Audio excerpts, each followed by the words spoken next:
But what I learned later was that that's like a cult society in Korea, and they actually do that to foreigners. They like target people and ask them like, it's like, I know. all right. So this is the last interview in the I5 Korean Perspective series. So it's of me. So I had someone lined up, but they ended up not doing it. So I'm subbing in for them right now. But I wasn't able to do it in Korea. I'm here in Vietnam. You'll see my interview with Tina later. So we're going to be saying in the same exact positions, but she'll be answering the questions later. So right now we're going to do the questions for myself, and Tina's going to be the MC today. So Great. Let's get started. So please give your audience an introduction, your name, your age, your nationality, job, and occupation. So you know me, but if you have never watched this channel before, my name's Nolan, and I'm 24.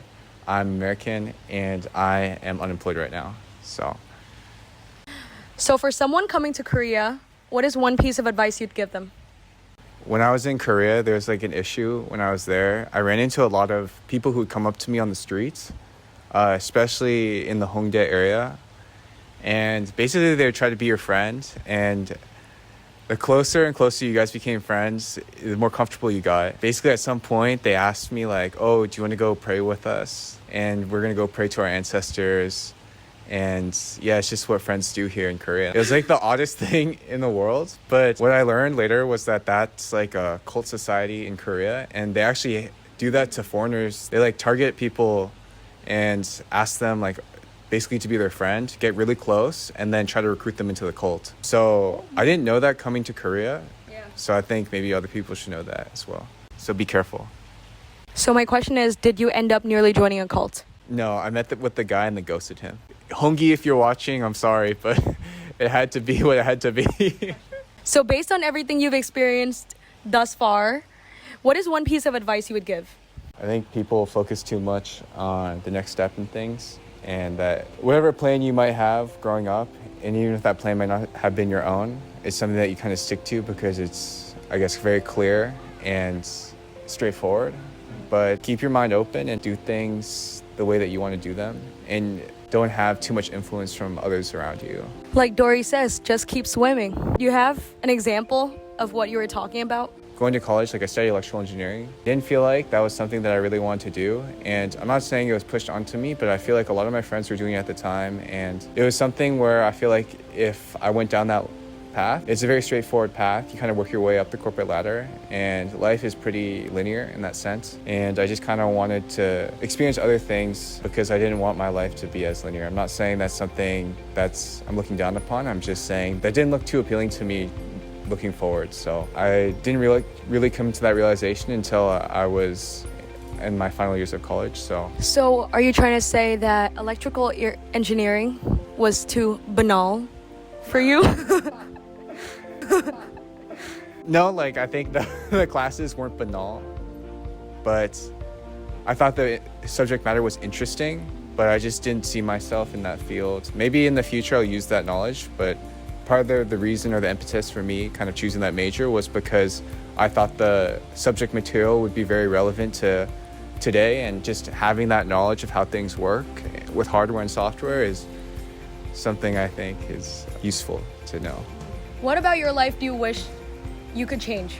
So I think right now what I would want to change is, so I've been traveling for like 6-7 months now, and I have like a couple more months to go, but I feel like I want more of a schedule and balance in my life, building towards something, because I feel like right now, like this channel is like the only thing I'm trying to build, but it's not really building. So maybe kind of doing a lateral to something else, or just pivoting to a different field or something like that. Just because I kind of want to start building my career now. And I think I'm a little bit more inspired now since I've seen so many things as I've been traveling.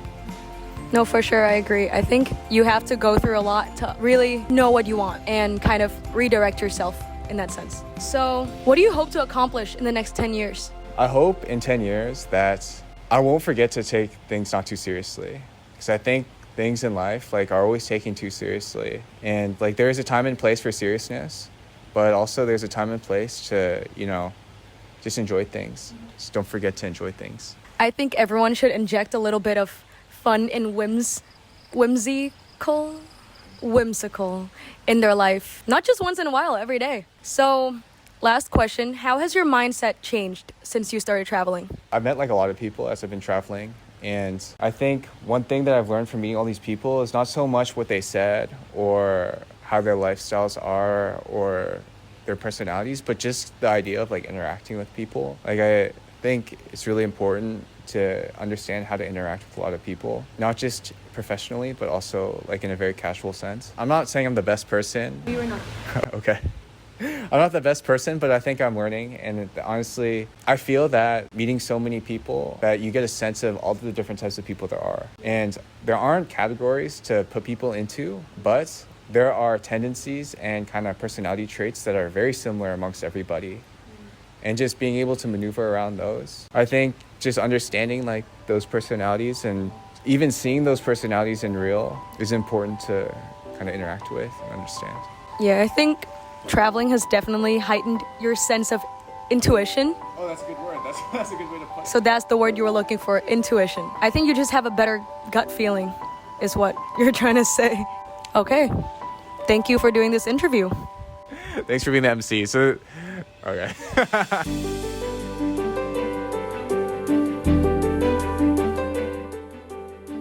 So we just finished my interview. Just want to thank Tina. I thought it would be better to have an MC, someone, or not MC, but someone who would interview me because it'd be kind of awkward if I just kind of talked to myself. Again, you're welcome. All right, so yeah, Tina's interview is going to come out maybe like in a week or two after this video is posted. So stay tuned for her video. She wants some claim to fame, so let's get her there. But I hope in the next 10 years, not just for people who are watching, but for also myself, that I'll be able to look back on this and maybe see if I've changed quite a bit or not. So it's kind of like a little time capsule for myself. Thank you for joining us in Vietnam, and we wish you the best of luck on the rest of your journeys. Oh, I have to thank Mrs. Doe for this set. If anyone wants to sponsor me, just let me know in the comments below or DM me on Instagram. Thank you all, and yeah, you have Safe anything? travels. Thank you. Do you have anything to say? I'm getting a heat stroke. All right. It's really hot, so let's go back inside. Mihan, if you're watching this, I love you.